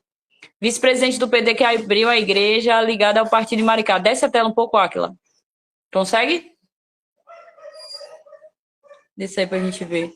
É esse cara aí mesmo. É Che Guevara aí, minha filha. Não é Lula, não. Che Guevara com a coroa de espinhos aí. Não dá pra ler, deixa eu ver. Se eu consigo ler. Não consigo ler, não, que é muito pequenininho pra mim. Mas enfim, vê se você consegue abrir só a foto dele. Porque a notícia eu não vou conseguir ler. Foi isso que eu achei estranho, porque aqui pelo... não tá aparecendo pra mim a foto, só pelo celular. Eu vou jogar no Telegram. Tirar o print e vou jogar no Telegram. Pronto. Então, gente, oremos, viu? Oremos pela nossa nação. Oremos pela nossa nação. Enfim, ó, aí ela vai falando, né? Papel essencial da mulher é ser mãe.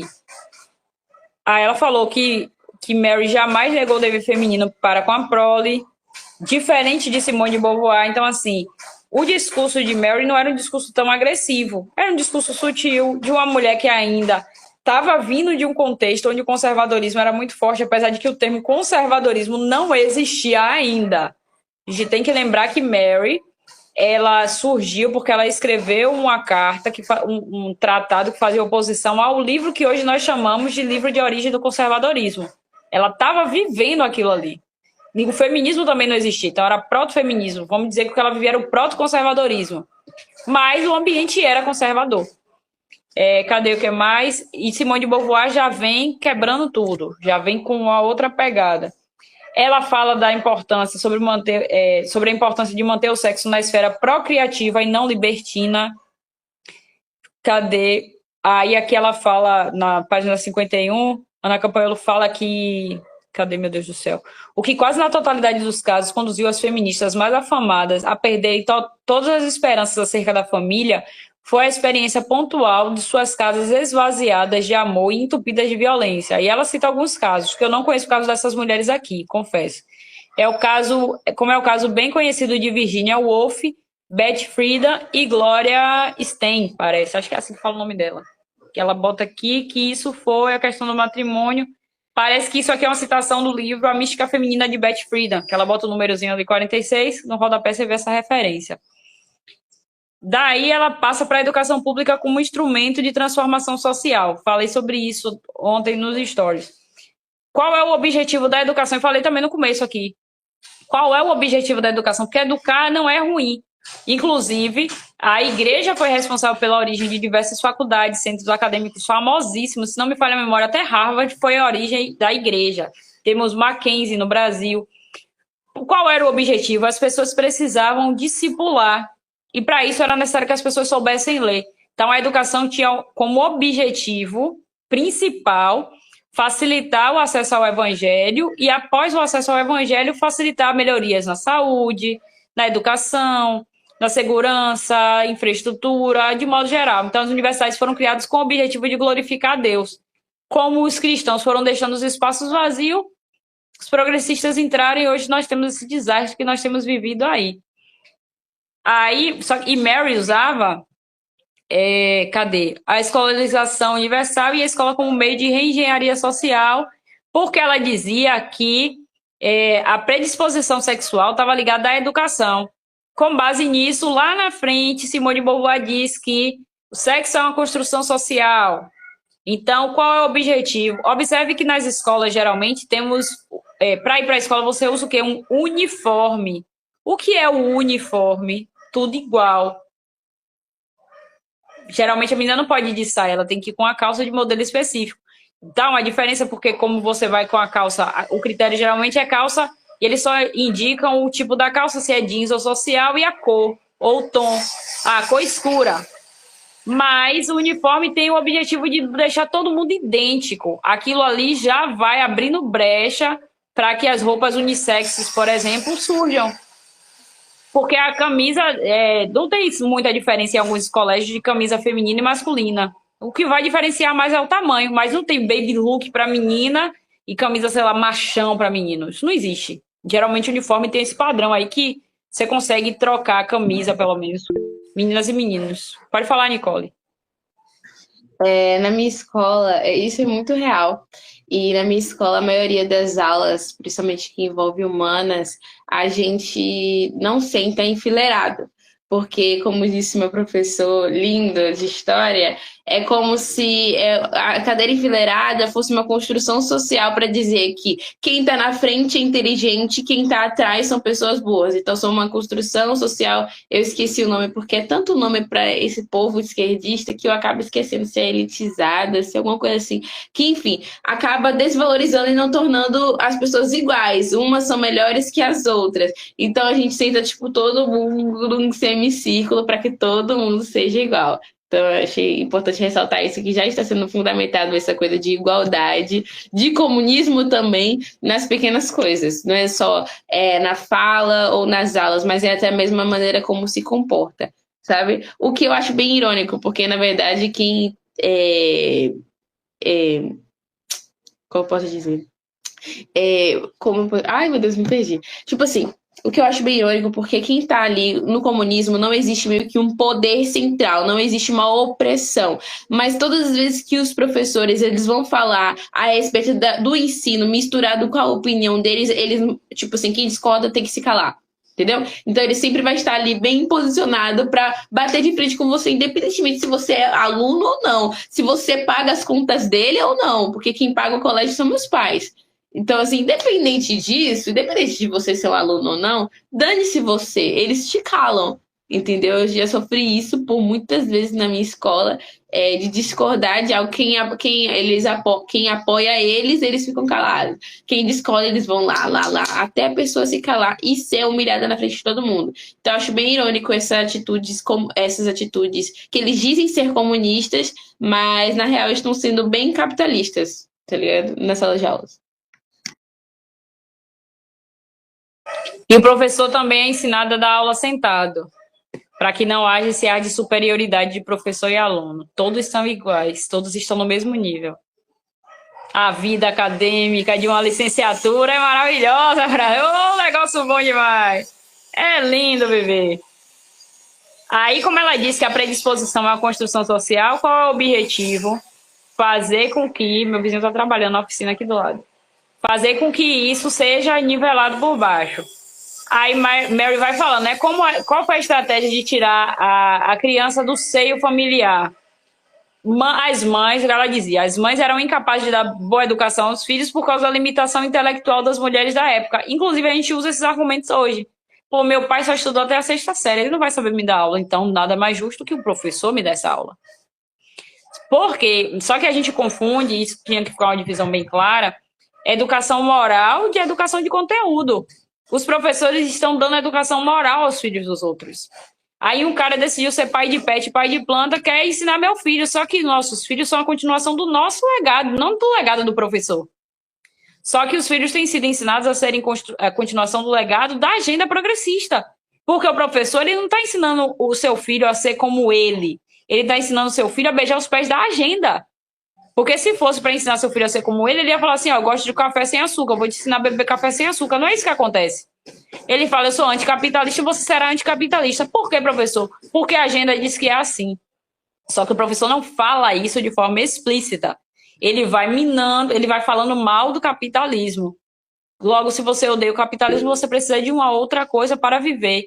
Como ele tende a falar bem do comunismo, o capitalismo não presta, o comunismo presta. E todo dia você ouvindo aquilo ali, ó, tem gente que diz que uma mentira dita muitas vezes se torna verdade. Não é que se torna verdade.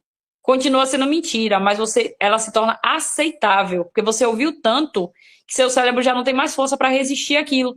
Então você já não resiste, você mantém e vai só seguindo o fluxo. Você quer ter paz. Eu mesmo tinha um vício terrível. Eu gosto de ter paz.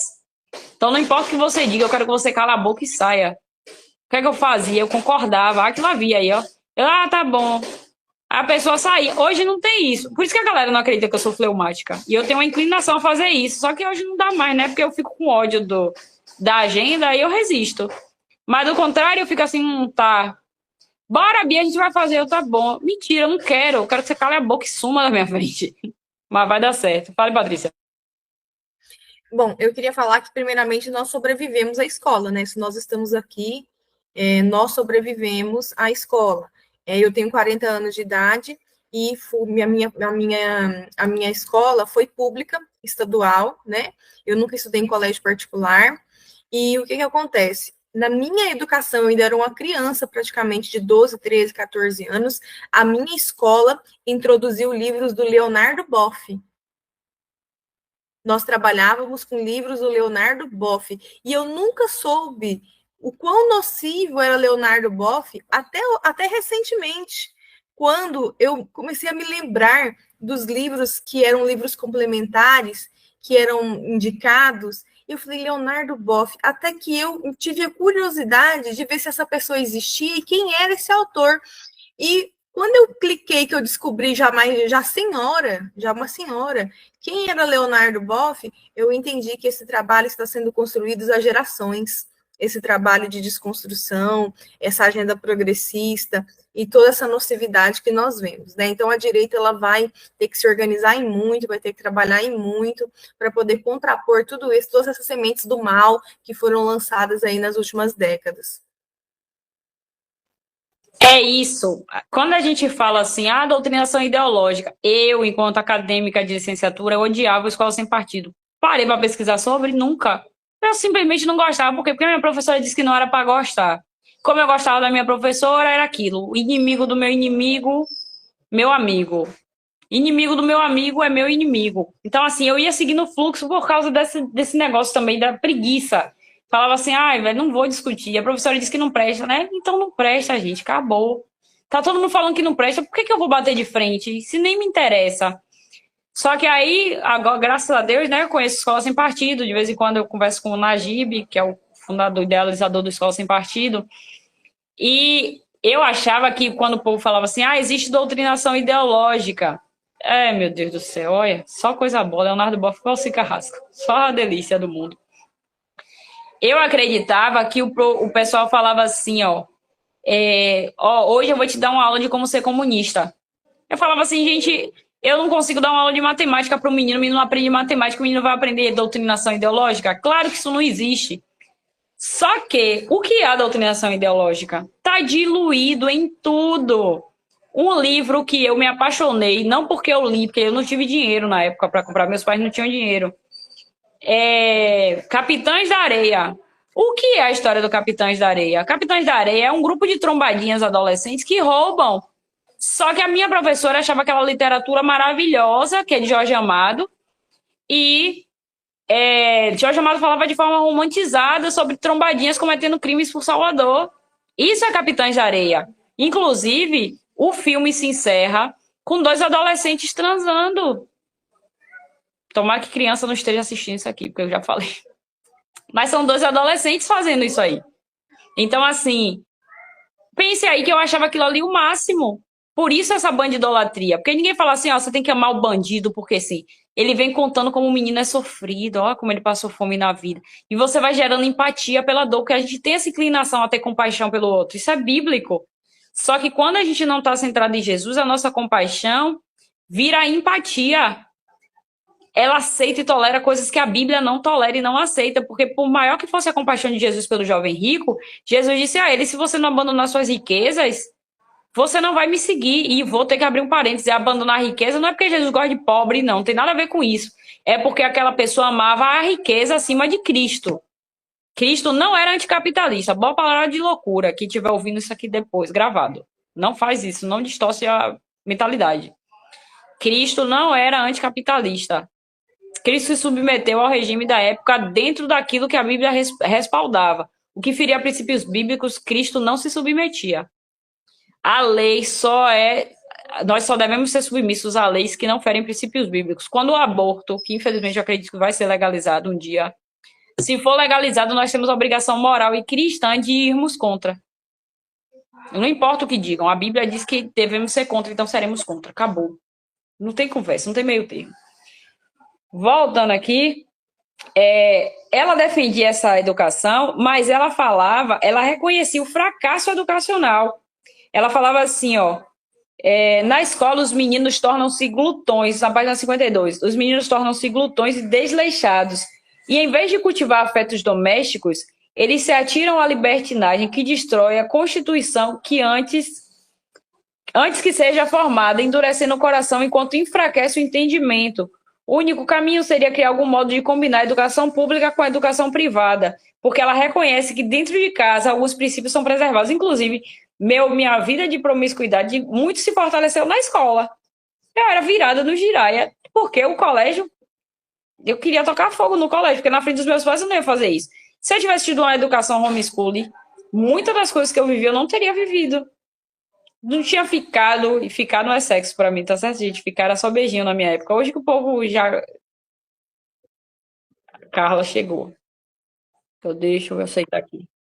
Oi, Carla, bom dia, tudo bom?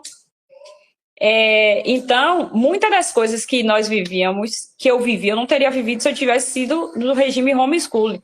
E aí ela vai falando também, fortalecer virtudes morais das crianças, e fala, o pouco respeito prestado à castidade no mundo masculino tenho certeza, a grande fonte de muitos males físicos e morais que atormentam a humanidade, assim como dos vícios e das loucuras que degradam e destroem as mulheres. Contudo, na escola, isso na página 53, na escola, os meninos infalivelmente perdem a timidez decente, porque o problema não é ser tímido. Existe uma timidez decente que em casa poderia ter se transformado em modéstia. Inclusive, Mary, no livro Libido Dominante, fala muito sobre isso. Ela tentava o tempo todo converter o cara, o pai da primeira filha dela. Ela falava sobre a importância da moralidade, falava que gostaria de ter conhecido ele antes dele se tornar imoral, porque provavelmente alguma decepção fez com que ele tivesse se tornado imoral. Ela tentou ser o Espírito Santo, mas não deu certo, né? O Espírito Santo é Espírito Santo e o resto é conversa. E aí ela fala, e que brincadeiras desagradáveis e indecentes, eles também aprendem uns com os outros, quando muitos deles vivem como porcos no mesmo dormitório, sem falar dos vícios que enfraquecem o corpo enquanto efetivamente impedem a obtenção de qualquer sutileza na mente. Quantas pessoas foram apresentadas à pornografia na escola? Quantas? Não foi muita gente dentro de casa, infelizmente, mas muitos na escola. Muitos meninos aprenderam vícios ruins na escola, tocar fogo nas coisas do colégio, querer bater de frente com o professor, querer sair no soco com os amigos da escola, coisa que dentro de casa provavelmente essa pessoa não teria desenvolvido. Muita da minha feminilidade foi perdida no colégio, porque no colégio os meninos, aqui na Bahia, o negócio é terrível. Se você for boazinha, os caras... Por isso que eu pareço uma cavala, uma jega falando com os outros, porque parece que eu tô em guerra o tempo todo, porque eu ainda não consegui me despedir da Bianca, que se desse sorrisos demais, o cara achava que eu tava de gaiatice pro lado dele, e eu falava assim, irmão, se tranque, fecha a cara. Volta e meia, vocês vão me pegar falando assim de uma forma, uá! Teve um cara mesmo que botou aqui, quer sair comigo pra tomar um café? Botou na caixinha de perguntas, aí eu botei, não. Aí ele, ô irmã, desculpa, é porque eu gosto de você, eu sou seu seguidor, admiro o seu trabalho. Só que esse mesmo cara não perde a oportunidade de me elogiar e elogia demais. Tem limite para elogiar, né? Tem limite.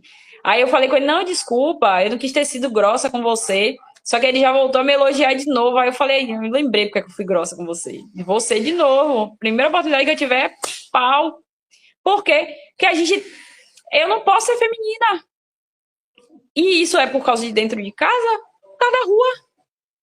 É uma coisa assim que Satanás vai usar. Gente, o sistema é coisa do demônio mesmo. Ele não foi feito para perder. Sempre vai ganhar. Aqui na Bahia não tem como. Quem assistiu vídeos do Carnaval da Bahia, mulher tomando murro de homem. E o Carnaval era isso aí. O povo vai se sentir falta do Carnaval de quê? Eu tenho que ficar o tempo todo olhando para não tomar um tabefe pela cara? Não quero fedor de urina. É um imundo. Não vou nem falar sobre isso aqui, que é nojento demais.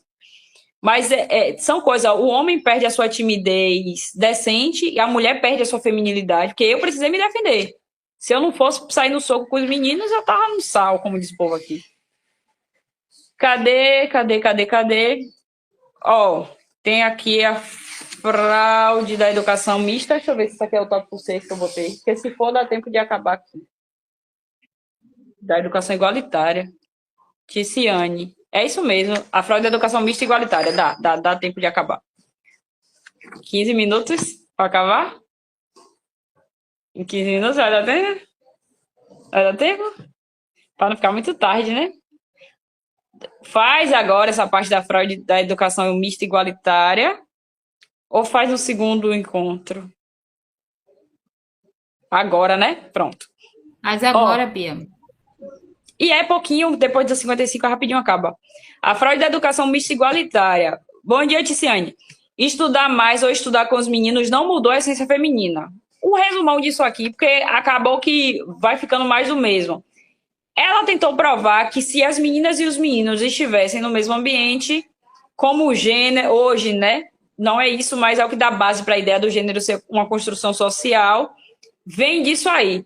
Então, ela percebeu que as meninas, mesmo sendo orientadas junto com os meninos, elas acabavam tendo suas inclinações naturais preservadas a coisas mais delicadas e tarefas que exigiam menores dificuldades braçais.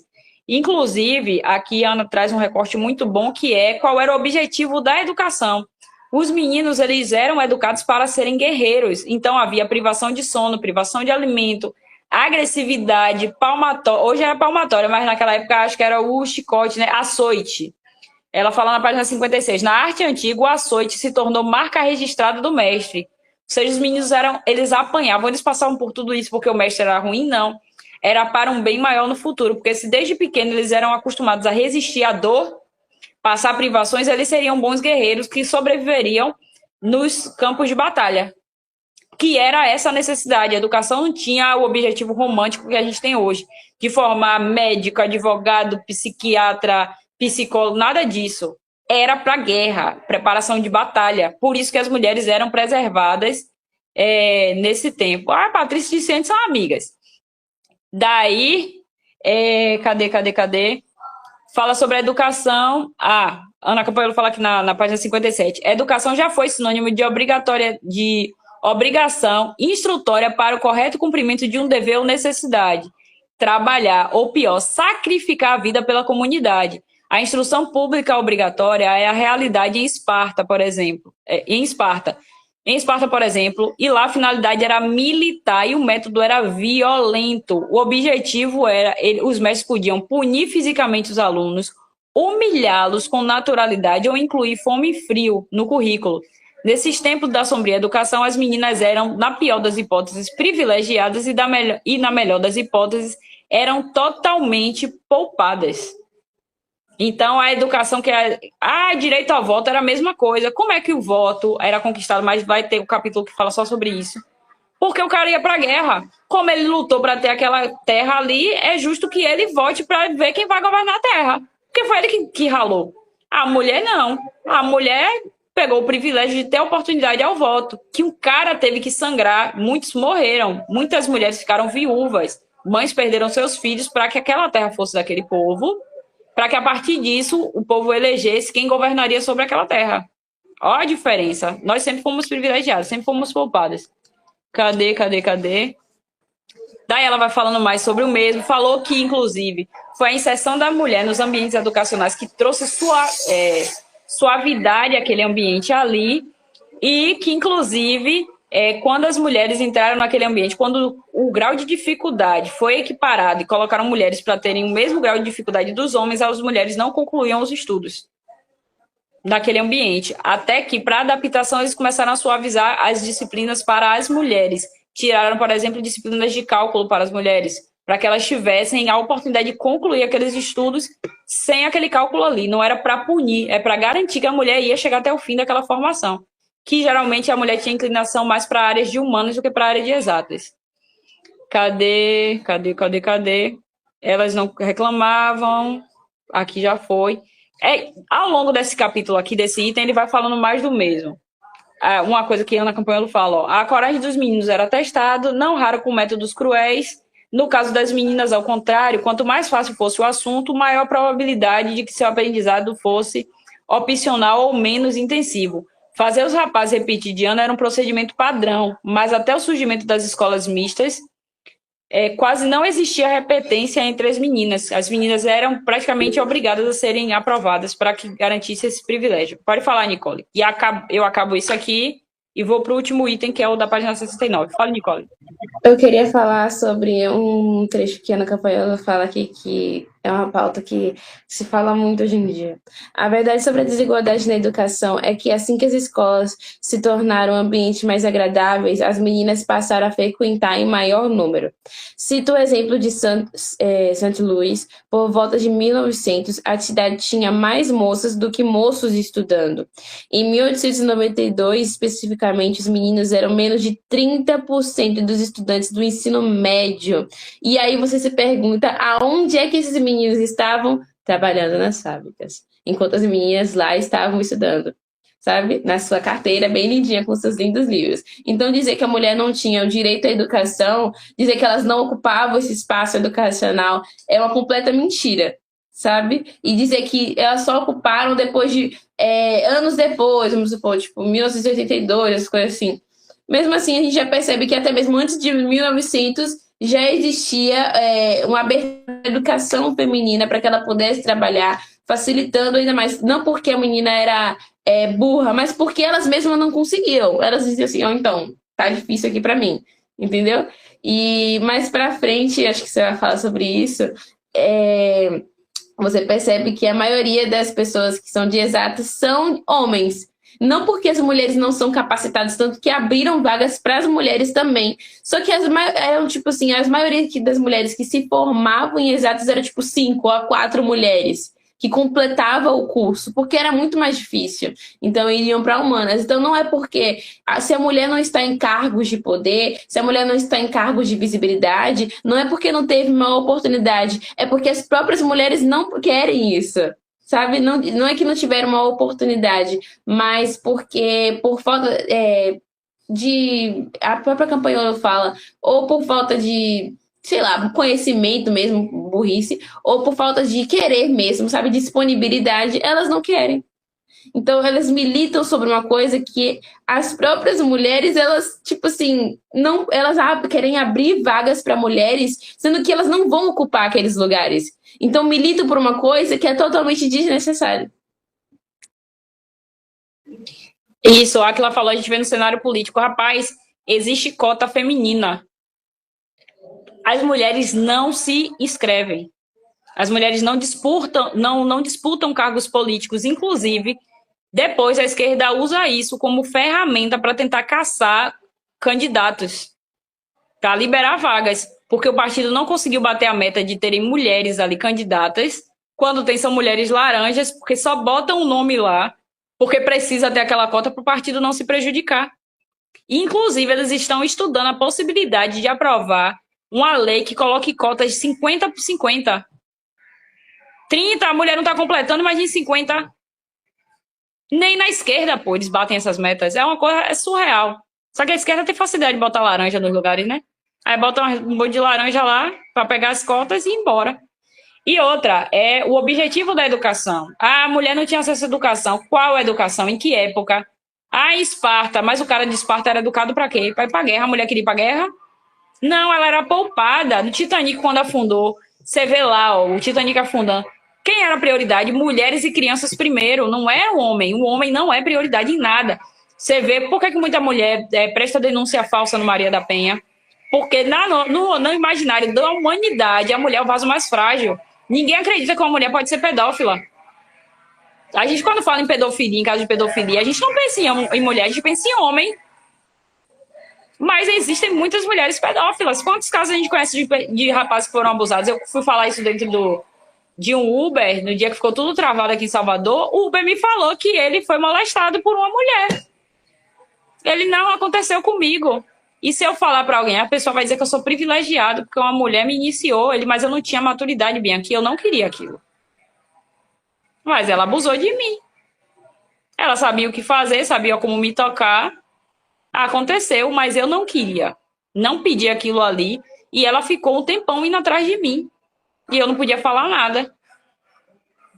Aí o povo vai ouvir assim, descarado, ele gostou. Gente, quem já sofreu um abuso, sabe? A pessoa fica em estado de choque, a pessoa não reage. Aí porque não fugiu, seu cérebro ainda está tentando entender o que aconteceu, você fica ali em estado de negação, é uma coisa fora do normal, não é simples. Denunciar um abuso não é tanto que os abusadores crescem por causa disso, porque não é simples, ele sabe disso. Mas fechando isso aqui, ó, o último item fala sobre os interesses e o comportamento e comportamentos distintos dos sexos, que são consequências da educação. E aí ela fala aqui, né, que são as raízes da ideologia de gênero. Para Mary, existia a convicção de que a diferença entre homens e mulheres se sustentava na cultura e na educação, através da cultura e da educação recebida. Aí já bateu muito isso, tanto que eu grifei muito pouco essa parte aqui. Ele fala, cadê? Não apresentaram soluções. Mary não podia prever, mas a emancipação da mulher e a educação fundamentada no racionalismo não apresentaram soluções quanto à escravidão do homem e da mulher em suas fraquezas morais. Ambos se perceberam assustados no colo de tiranos piores do que aqueles monarcas que Mary tanto atacava, homens como Stalin e Hitler. Cria na errônea ideia de que os problemas da humanidade podem ser solucionados por vias racionais, através da busca e da disseminação do conhecimento, como afirmam até hoje as feministas. Elas afirmavam também, como Mary, que se as mulheres se interessassem por moda, roupas, adornos e demais futilidades, era porque eram renegadas a esse universo de futilidades. Ela fala aqui também que Mary não suportava a futilidade feminina e dizia que mesmo após essa emancipação feminina e acesso a recursos financeiros próprios, as mulheres continuam investindo em áreas de beleza. Tanto que as feministas não questionam o fato de modelos femininas ganharem mais do que modelos homens. Por quê? Porque as mulheres têm inclinação maior para o belo, para a moda, para a maquiagem, para cuidados com o cabelo. Então, a indústria da moda geralmente é permeada por mulheres. Aí ele fala, as mulheres continuam investindo no que Mary chama de perda de tempo. E bota, a revista Super Interessante divulgou uma pesquisa que calculava a média de gastos de uma mulher com a própria beleza, e o resultado foi R$ 359.196. É quanto as mulheres gastam em sua aparência durante a vida, de acordo com um estudo feito na Inglaterra. A soma inclui cosméticos, corte de cabelo, manicure, academia e tratamento de beleza. E é quase o dobro do que gastam os homens. Gente, o homem corta o cabelo, faz a barba, acabou pro homem. Quando muito, lixa a unha. Quando muito. Só hoje os homens estão mais vaidosos, mas não se compara a beleza da mulher. Não se compara. E aqui, deixa eu ver se eu grifei mais alguma coisa. Apesar de todas as barreiras educacionais terem sido removidas, a internet ter facilitado o acesso ao conhecimento, aos livros e até a videoaulas gratuitas, o advento das redes sociais, como se vê, só aumentou a preocupação das mulheres com a própria aparência, ou seja, a inclinação da mulher permanece igual. Os homens começaram até a ser vaidosos, mas a mulher permanece com a sua inclinação. Hoje as mulheres estão empoderadas. Bianca Boca Rosa, figura aí do empoderamento feminino, continua sendo Bianca Boca Rosa, investidora da indústria da beleza. E um homem, para investir no que Bianca Boca Rosa vende, provavelmente é ou um drag queen ou uma pessoa trans. Mas, naturalmente, o público dela é feminino. Com certeza, sem sombra de dúvidas. E, para finalizar aqui, a última observação que eu fiz desse livro foi... Se o contexto social de Mary levava a crer que as preocupações femininas com a beleza e vestimenta eram consequência direta da educação diferenciada entre meninos e meninas, o contexto do século XXI deixa claro que a tendência feminina para a moda e suas análogas perda de tempo não tende a mudar. Do contrário, não apenas o tempo, mas também o dinheiro passou a ser investido cada vez mais em roupas e ornamentos. Concluindo, os dois argumentos de Mary revelam-se equivocados, mas ainda assim são as sementes do feminismo moderno. E ela cita quais são as duas sementes.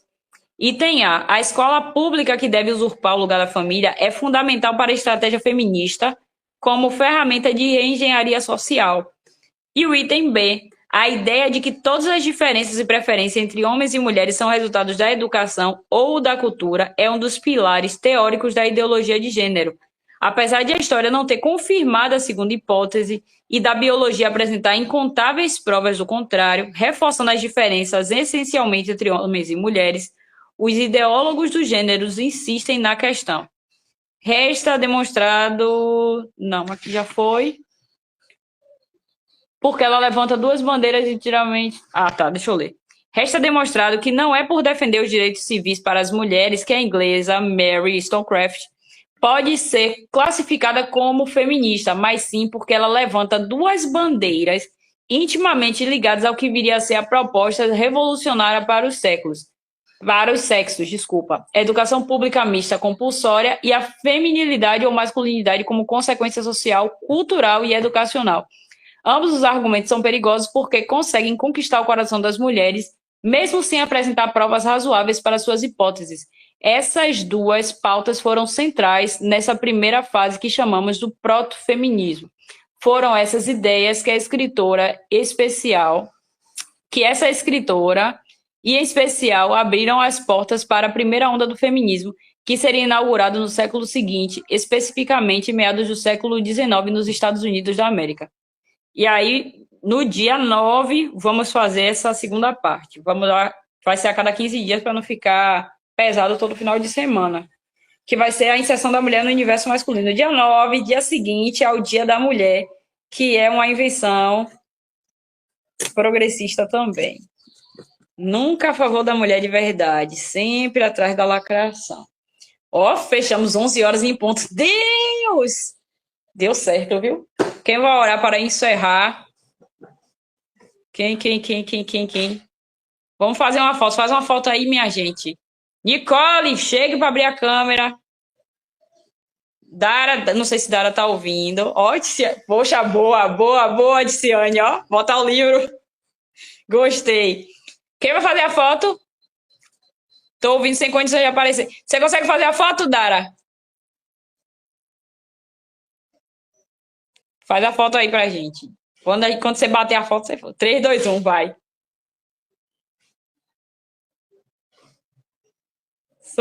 Pronto, fechou. Obrigada, meninas, por terem vindo. A gente começou 9 horas. Semana que vem tem mais. No Telegram a gente pode resenhar também. Viu? Quem vai fazer a oração para terminar? Terminar sem a oração é uma blasfêmia. Não pode. Nicole, você, Nicole, que vai orar.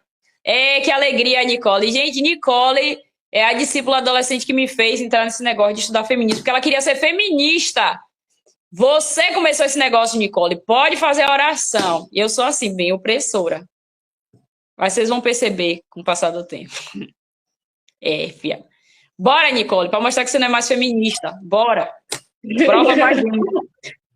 Deus, em nome de Jesus, obrigada, Senhor. Obrigada por essa reunião, que eu sei que você faz presente aqui neste lugar. Obrigada, Senhor, por essas mulheres de Deus que estão se prontificando, Senhor, estudando mais contra um sistema que sabemos que não é bíblico, Jesus. Que em nome do Senhor Jesus, essa sabedoria toda, todas as leituras de Bíblia não sejam, de livro, não sejam em vão, Pai. Que essas sementes que estão sendo plantadas em nossos corações possam ter frutos no futuro, Jesus. Que o Senhor possa nos dar coragem e ousadia para ir contra aquilo que a tua Bíblia não concorda, Senhor. Que possamos utilizar desses livros e também da Bíblia, principalmente, que é a nossa maior ferramenta, para debater contra as forças malignas que estão enraizadas no nosso sistema político. Em nome de Jesus, amém. Amém, graças a Deus.